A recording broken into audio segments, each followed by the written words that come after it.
So the whole thing with court cases, it's nothing but a business. When you walk in and you see a plaque sitting on the judge's bench, he's open for business. And I read an email one time of somebody who said, my grandparents left Germany and went to Russia. My grandparents left Russia and went back to Germany. My grandparents left Germany and went to the United States. We are now leaving the United States and going somewhere else. And this was because of what they were encountering in every situation. If people want to learn about this, I'm going to tell you, you can take the red pill or the blue pill. There are no cliff notes. There's no shortcuts. And if you're lazy, if you're intimidated, if you don't like to study, don't start.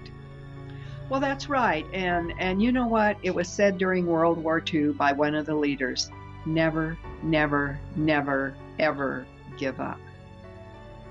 That's where we are. With the world being so crazy, I have 2 great gift ideas to help you and your family stay safe. First, the Shockwave Torch. This tiny tool drops a 260-pound thug in 2 seconds. It packs so much power in such a small package, it's scary. Thank God it's got a safety on it. If you want to stay safe in a dangerous world, I promise the Shockwave Torch will help. You can also get, as an additional item, this combo pack. It's an ultra-powerful police-grade 18% pepper spray with an ultra-discreet 3 million volt stun gun. I am getting these for every one of the women in my family. I believe we should all be carrying this for self-defense. And with gun laws becoming stricter than ever, what a great option for women in your family or even men in your family to be safe. With purchase of any other item, you can get this for only $29. So click the links below to find out more information.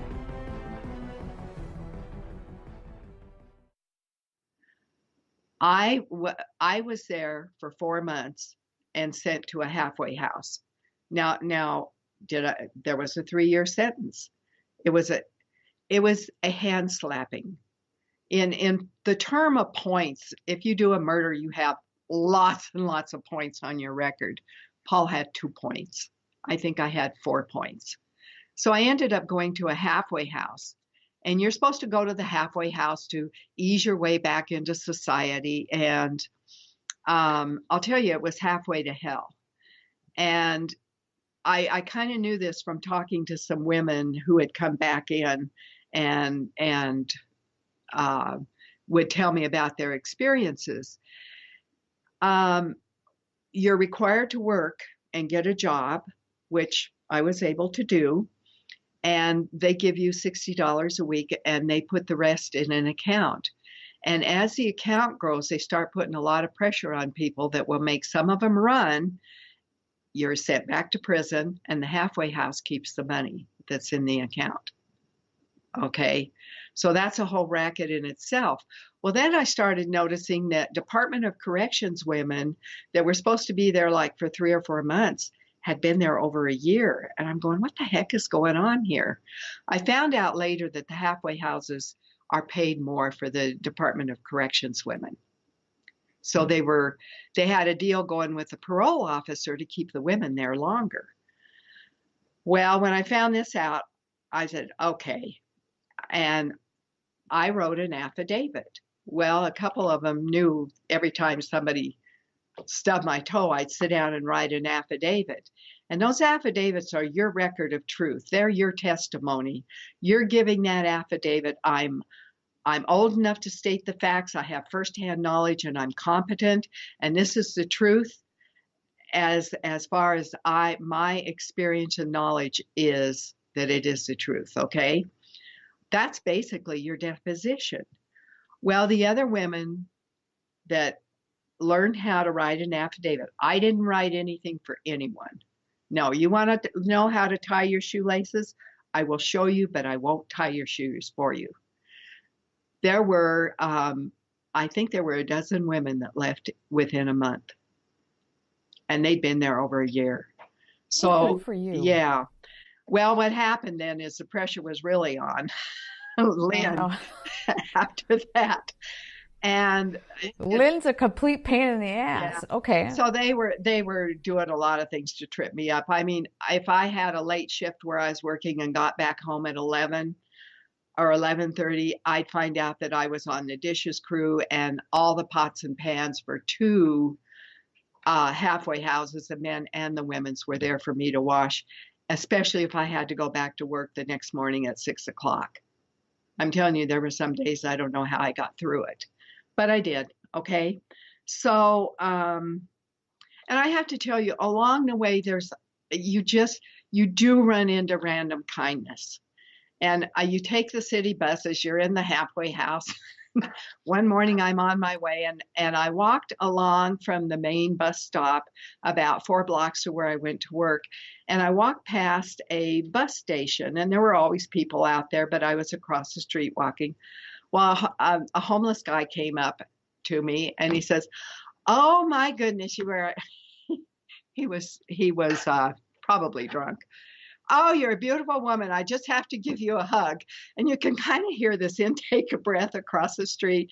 I said, "Okay, this may be as good as it gets today."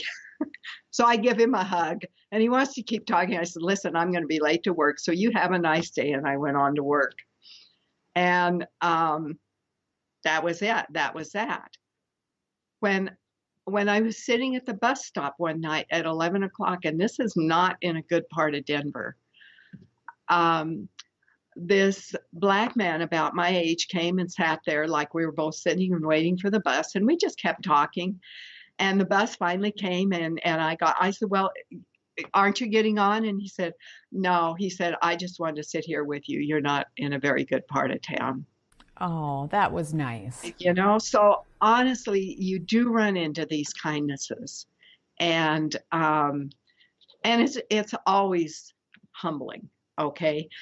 I ended up leaving the halfway house on what they called an emergency placement on parole, because I had written another affidavit against an officer, and I had written 2 against this one officer in the halfway house, and I was getting ready to write a third. And 3 strikes and she was out. So they got me out of there. Excuse me. They got me out of there.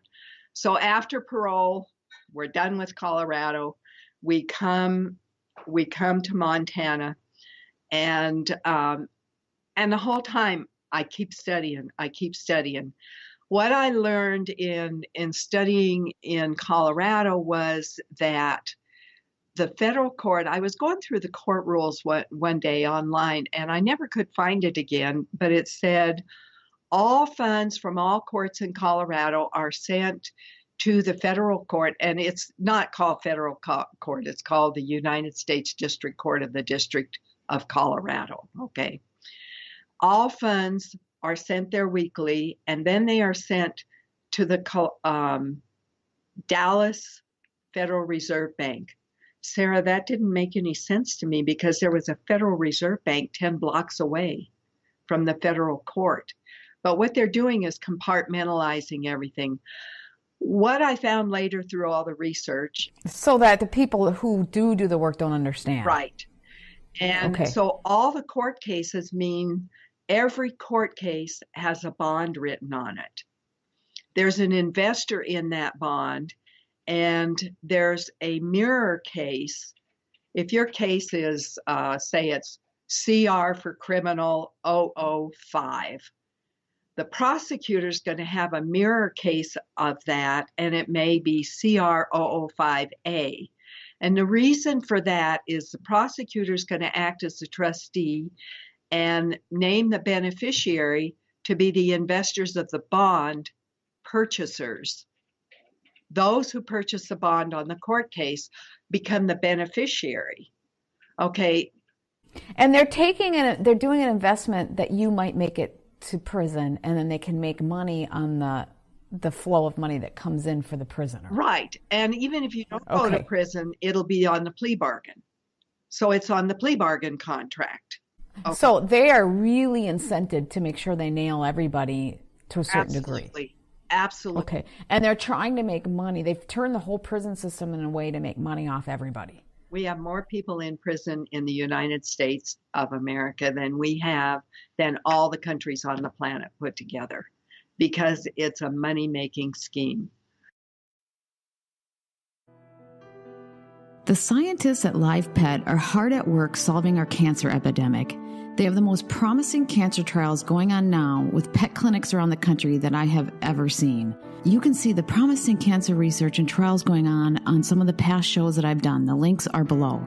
While working with C60 and other ingredients, these talented scientists developed a hair growth serum that really works. They sat on it for years. After all, cancer is their focus. But they now realize how much the profits from this product could really help their cancer research. So the C360 hair growth product was launched. C360 hair growth is specifically designed to revive your hair growth by targeting hair follicles and restarting your hair growth cycle. C60, the active ingredient in C360 hair growth, reactivates hair follicles that have stalled due to hereditary hair loss, physical conditions, or environmental factors that may affect follicle production. You will begin to see visible results using C360 hair growth within 3 to 6 weeks. Buy today knowing that your future hair growth will help fund very promising cancer research. See more at the link below. Well, I heard the number was 24. We have 24% or 25% of all the prisoners on the planet, but you're saying now it's even. It's yeah. Or those numbers weren't even right. Yeah, I've been told that's what it is in the past.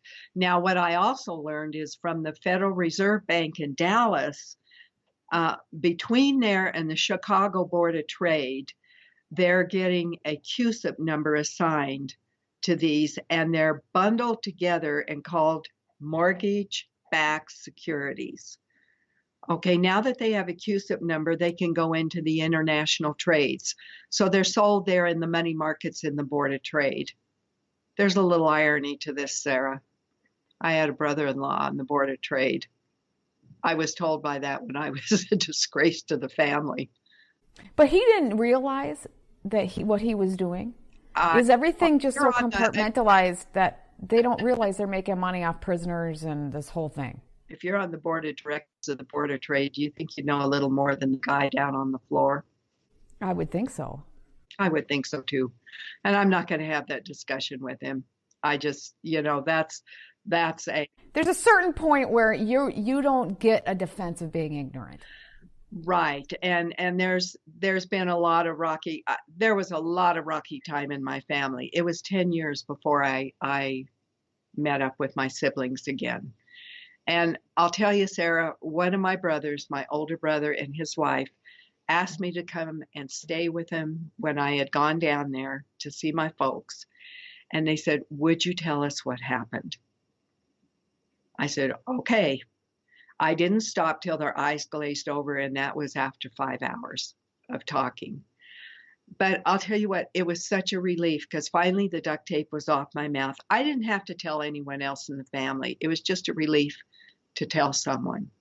But are people starting to wake up? Because it's the stories the general population are waking up in general. So, there's still a lot of asleep people, but there's more lights popping on, more light bulbs. I'll give you a statistic, okay? There are 7 of us, 6 siblings and myself. There's myself who has firsthand experience, and I have 2 out of the rest who have ears to hear of what's going on. So there's your overall statistics in a family. So you're saying about a third? Almost.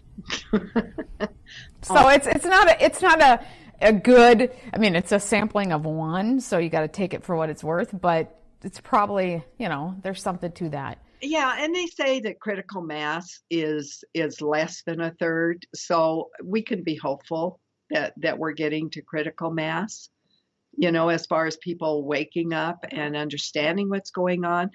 But you become such a pariah when you get these labels. So the whole thing with court cases, it's nothing but a business. When you walk in and you see a plaque sitting on the judge's bench, he's open for business. And it's just like I tell people, look, when you go in there, it's no different than a lemonade stand. Now, they may serve you a cup of something that you think should go in the toilet, and it's not lemonade, and they're going to tell you to drink it and like it or get locked up. So you realize that the United States is a big scam. And so you tried to figure out, it wasn't what we thought it was. It's not what we're being taught. We've been taught, everything we've been taught is not correct. So you started digging into that and ultimately ended up with a passport for a different version of the United States. I did, yes. Explain that and why that's better than what just, than moving to a different country, joining, creating your own country. I mean, what makes that better? Okay, first of all, I'll ask you a question, Sarah. In all the interviews you've done with people, do you think there's a safe place anywhere here on the planet? No, I don't know. I'm trying to figure this out. Is there a difference between... There's where you're going to be safe is inside yourself. That's it. And Paul and I have this discussion every now and then. Where is there a safe place to go? And I read an email one time of somebody who said, my grandparents left Germany and went to Russia. My grandparents left Russia and went back to Germany. My grandparents left Germany and went to the United States. We are now leaving the United States and going somewhere else. And this was because of what they were encountering in every situation. It's kind of what the state of the country is in at that time. Yes. And what they've gone through, what they've purged, what they've cleaned up. And you want to find one that's not abusive to you at that point in time. Yeah, and if we could figure out, and I think it's becoming more apparent, what country's being dismantled right now, and how does that look, and where are we in line with that action of dismantling? Well, you could say Venezuela's being dismantled. Now, how do we match up to Venezuela's timeline? Then we can figure out, well, maybe we're on the dismantling block next, or maybe we're one removed from being next. But I say we're getting awful close. It really seems like it. Yeah. So by having a passport, explain what your passport is, the different, what that is, and what practical difference it has served for you. Okay. And why, I know you kind of got fed up with everything, so you just said, I'm got to get out.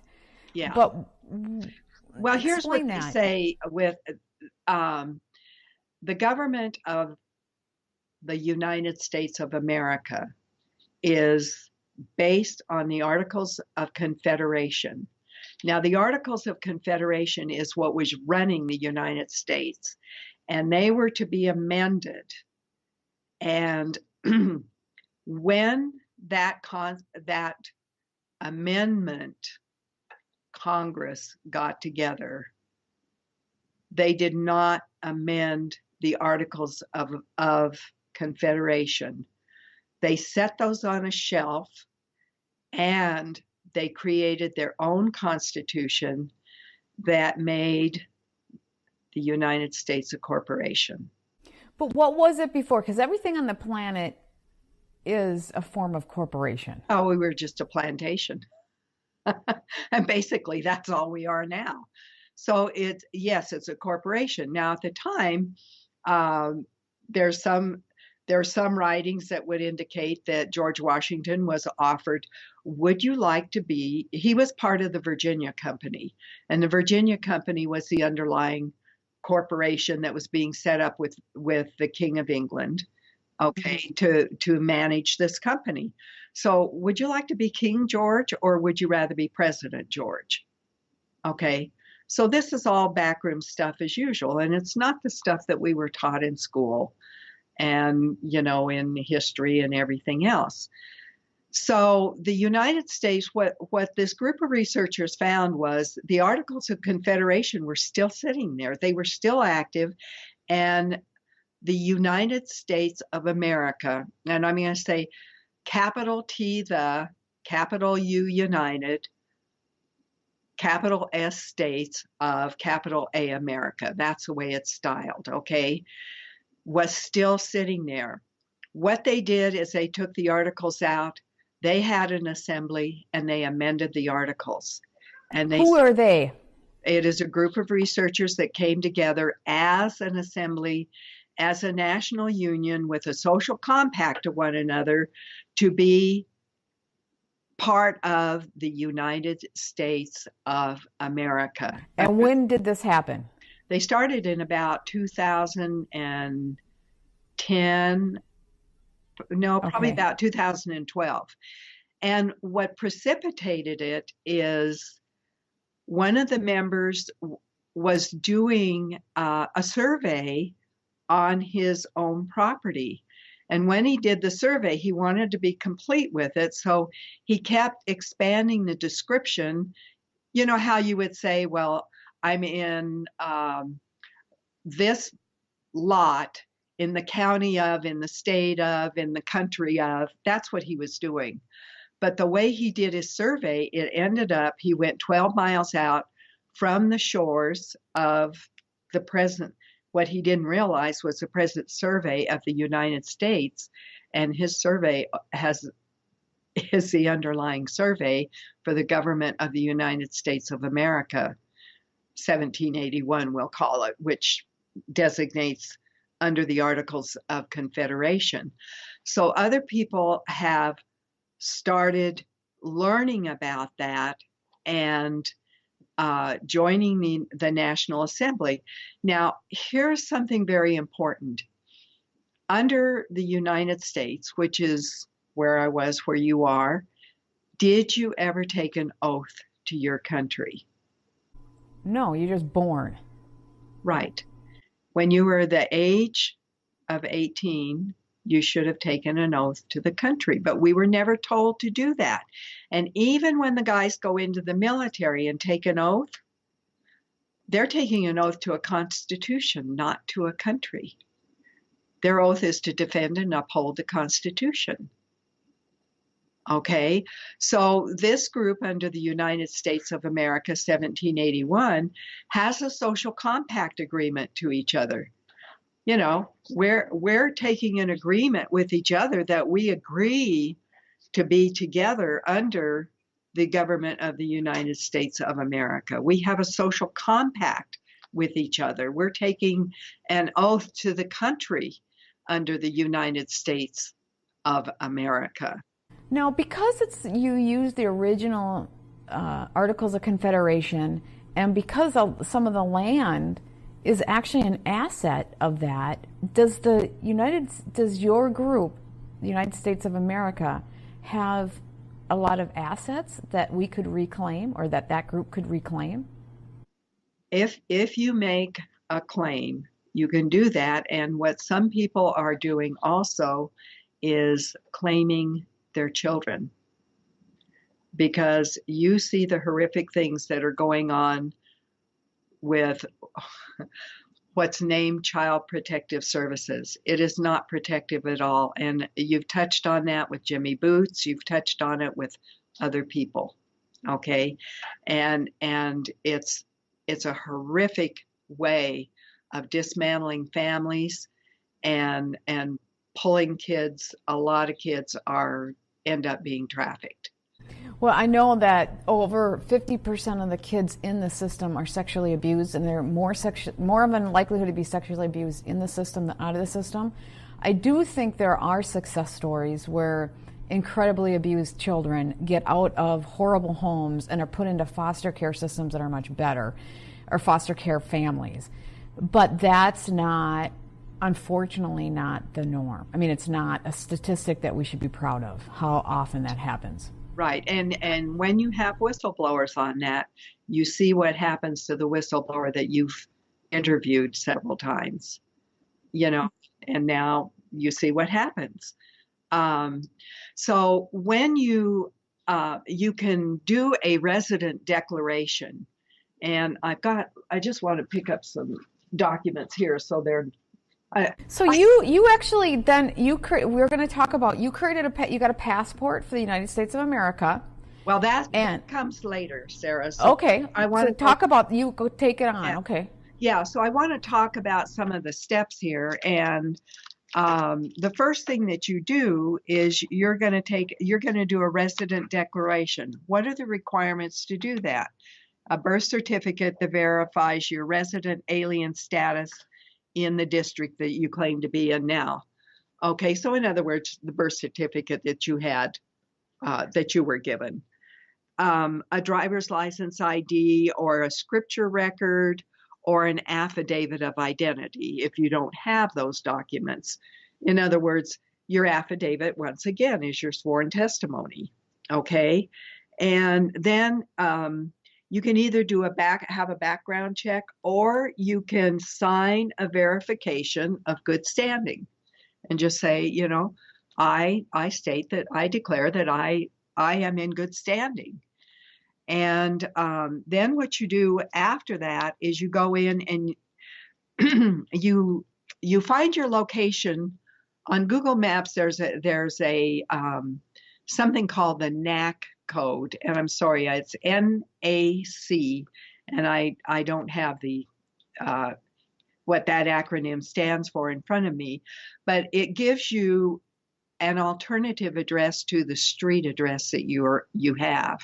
So in other words, a NAC code might be something like 5WHXQHWWPR or something like that. And then your resident ID will say, it'll give you a number, it'll give you the name, it'll give you the NAC code. Did you do a declaration? Yes. And then you'll sign it. Now, after you get that resident declaration, you can do a declaration and affirmation of national for the United States of America excuse me, I need a drink of water here. Okay, and that, this doesn't happen overnight, Sarah. How long does the process take? It's going to be at least 6 or 7 months. And I'll tell you why. They have a time between when you can do the resident declaration and when you can do the declaration and affirmation of the national. And the reason for that, they kind of spelled it out the other day when I talked to them about being on this call. And they said, look, people come to the first T-row, and T-row stands for the reign of the heavens. The T-row calls is what they call them. They come to the first T-row call, and it's like their eyes are opened, and they're startled, they're upset, they're surprised. So they keep listening to the calls. And he said, when they get to about 30 or 32, they're really bent out of shape. Now they're angry. and it's so upsetting, they decide, okay, I'm going to go see what else is out there. So they'll go out and wander off somewhere and kiss a few frogs and come back with a few more warts. And by the time they get to the 50th call, they're going, all right, I'm going to do something about this, and I'm going to take the steps to do what I want to do to extricate myself from this corporate structure. Your towns are corporations, your counties are corporations, your states are corporations. The federal is really just. Well, what is this? What the thing that you're involved with? How did they structure it? It's not structured under. It's the Articles of Confederation. It's structured under a constitution. Okay, so it's not a corporation. It's a nation. Yes. Yes. Okay, and you can be part of a nation, but how do they bring in money, spend money, have assets and things? They have the Continental Dollar, which they revived back from the Continental Times. But that Continental Dollar can be traded among people that are part of the government of the United States. In other words, if I have a product to sell and I want to accept Continental Dollars, I can do that. Here's the issue. And I do that. I will accept some continental dollars. But here's the issue with that. There is no place for me to go spend them in the Federal Reserve System. And they're not going to be welcome in the Federal Reserve System. So a country has to have a means of delivering the mail, okay? And under the government of the United States of America, they have set up a postal system and they have appointed general postmasters. So they have that. They have a currency, they have the continental dollar, and it's in a holding pattern because until there's a way to have an entry point and have that, the ability to exchange that. And I have to ask you, from what you've heard from different people you've interviewed, what do you think the reaction might be of the Federal Reserve? Well, they'd probably just kill you all. I'm sorry. Well, I think if they, I don't mean to be. That was probably a little strong, but just yeah. Well, and maybe not physically, but in any way they could. That yeah, they you know they can kill you commercially. Yeah, whatever way they can get you out of their way. Sarah, you brought this up the other day when you were interviewing Patrick Wood, and you said, with the algorithms that are going into place, if you don't have a means to do commerce, you can be left out in the cold. And that's where it is. So anybody who doesn't fit their social structure and they don't behave, right, they will be axed out. Now, can I ask you about there's a couple other groups out there that are trying to reclaim the United States. Now, are those some of the frogs that you ran into? Yes. And there's a group that is headed by someone who claims to be this, that, and the other, an American national and what have you, who has signed a blood oath to the Vatican. Now, if you sign a blood oath to the Vatican, you belong to Vatican City. You are not part of you're not part of America. So what do you believe their purpose of doing that is for? Why are they trying to, I know it's for confusion purposes, but why are they working so hard to confuse people?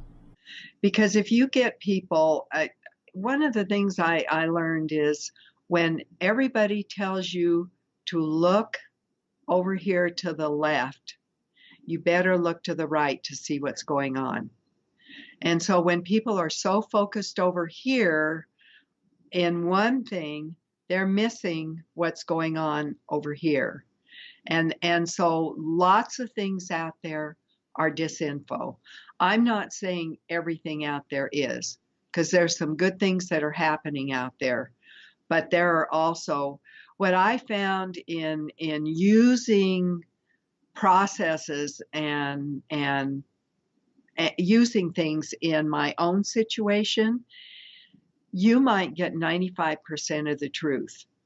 But Sarah, even if you get 99.5% of the truth, the lie or the omission of the 0.5% can be deadly to the whole thing you're trying to do. So is there a way for people to learn more about what it is that you did? Yes. So they can learn more. And before we get into that, what has been the practical difference for you now that you're in the United States of America? What things have changed for you practically? You know, do you still pay those income taxes? No, I don't. And this actually was not part of their process, but there is a process out there where people are going to to a court in Washington, D.C., filing a case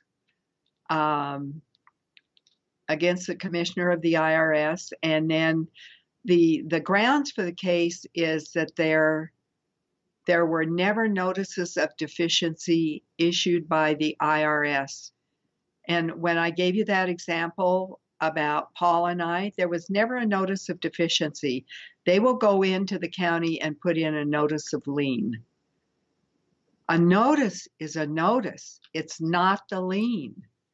So there's never a notice of deficiency, and the IRS rules require that. Because they're required, you don't pay the court fee on this whole process, because that would put it on the corporate side of the court, and you don't want it on that side. And you let the whole process, you're going to get calls from U.S. attorneys, you better do this, or this is going to happen, or that, or just don't take the phone call or whatever. And after a period of time, there is an order issued by the judge of that court that says there is no jurisdiction of the IRS over you. If there's no jurisdiction, why are you paying taxes? Well, and do they honor your passport? So you can leave the country, you can do whatever you want with the passport you have? I have not tried to leave the country. Okay, here's what I have done with the passport, and I will show you. There's the passport. Okay, and when you look at it, there's the passport. It looks just like yes, the other one. Okay. I had to travel down to New Mexico when my mom went into hospice, and I have not been on an airplane probably since the 90s. No, maybe in the 2000s early 2000s. And I had not been on an airplane since. And I'll tell you what, after you've been through this whole system, I will say after I've been through this whole system, I have a certain amount of PTSD over being patted down. and I have I just don't like it. And so I just said, I'm not going to be treated that way traveling. I'm not going to be treated that way in an airport by TSA. So I won't travel that way. And it's my choice not to travel. Okay. Well, I had to go ahead and fly down there because it's a long ways. So I thought, well, here we go. My passport was accepted at the airport. It was looked at, and a younger TSA agent called over his manager, and he said, "Oh yeah, we see these." And I went right through. Now, I didn't go through any x-rays or scanning or anything like that. I didn't take my shoes off. My luggage did go through. It was checked. Then, and I used it also when I checked in at the airlines. It was accepted. I figured that it was going to be a bigger test in a bigger airport. So in the Albuquerque airport, it went through fine. When I got to the Denver airport, I thought, well, here's the big test. And it did go through. I did go through with it. Do you know others who have left the country with passports like yours? I know one guy who did, and he was advised to contact the embassy. They said, you're going to get out just fine, but you better contact the embassy and let them know what you're doing so you can get back in. And that's exactly what they had to do, because he couldn't get back in. And so what they had to do, he had to contact the Secretary of State under the government of the United States of America, who then had to make the contact with the embassy. Look, you're holding up one of ours. And then they let him back in. But they talked about that on some phone calls and said, look, we advised you and you didn't do what we told you to do. We told you to get a hold of the embassy and say, I'm leaving the country. This is a passport I'm using, and I'll be coming in to the country using this passport. So the point is that this passport is still viewed by the embassies as part of the United States that we know of. I mean, it's still part of our... It's not part of the corporate structure. It's not part of the corporate structure, but they still see the people with those passports as part of something that belongs here. Yeah. Yes. Interesting. Okay. At least at this point in time. Right. And now what the process is, if people want to learn about this, I'm going to tell you, you can take the red pill or the blue pill. There are no cliff notes. There's no shortcuts. And if you're lazy, if you're intimidated, if you don't like to study, don't start. you know what? I'm just going to tell you, don't start. If you have a ticket and you decide this is a way out for you, you don't have it. Go pay the ticket. Don't. And then you decide, are you committed to spending the time to learn this? Because what you need to do is go listen to all these calls that they have. And they're all on a website. They're all there for people to go through and listen to.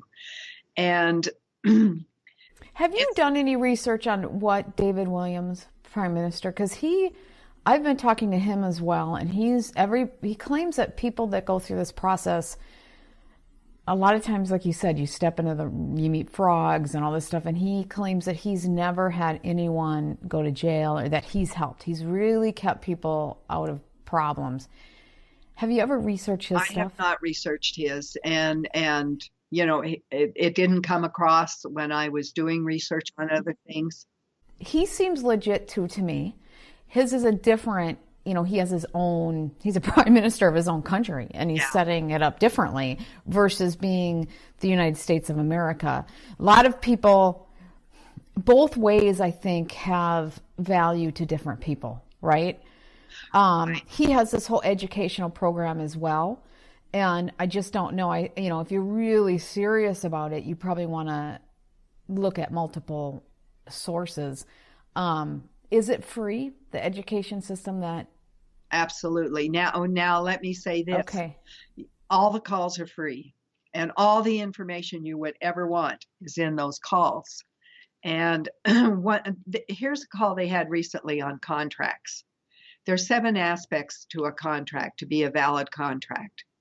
One of those aspects is acceptance. A letter, you accept the contract. You give a letter of acceptance. If you go into any court, if you go into any city or county or state or government office and say, do you have a copy of your letter of acceptance? Nobody does. They have not accepted the office that they contracted to be in, so their contract of what they're doing is null and void.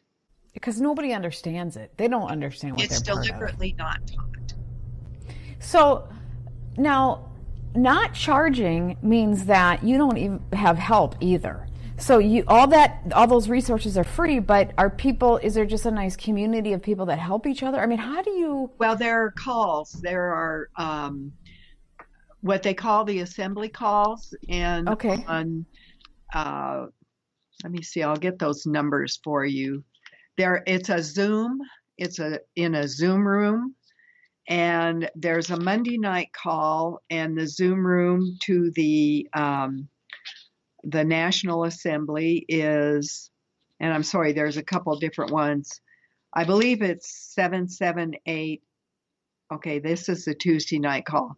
The Zoom room is 778-307-2021. All right. And the website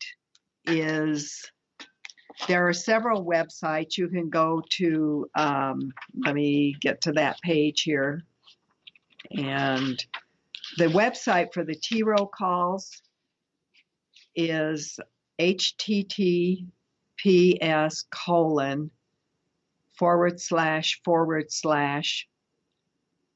capital T hyphen ROHshow.com.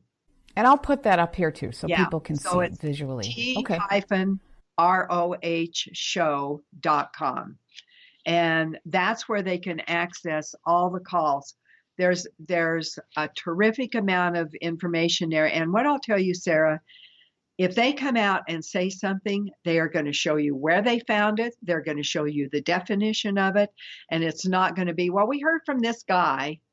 Everything they do, they can vet what they're saying. Now, do they get a lot of trolls and a lot of... Yeah. So they're really... Because I think all these people do. Yeah. And the calls are pre-recorded. Okay. But they're going to get the trolls and the comments and things like that, just like you do. And, I get... I mean, you got to keep the trolls on the payroll, right? Now there's another. Oh yeah, I'm really keeping a move going. Yeah.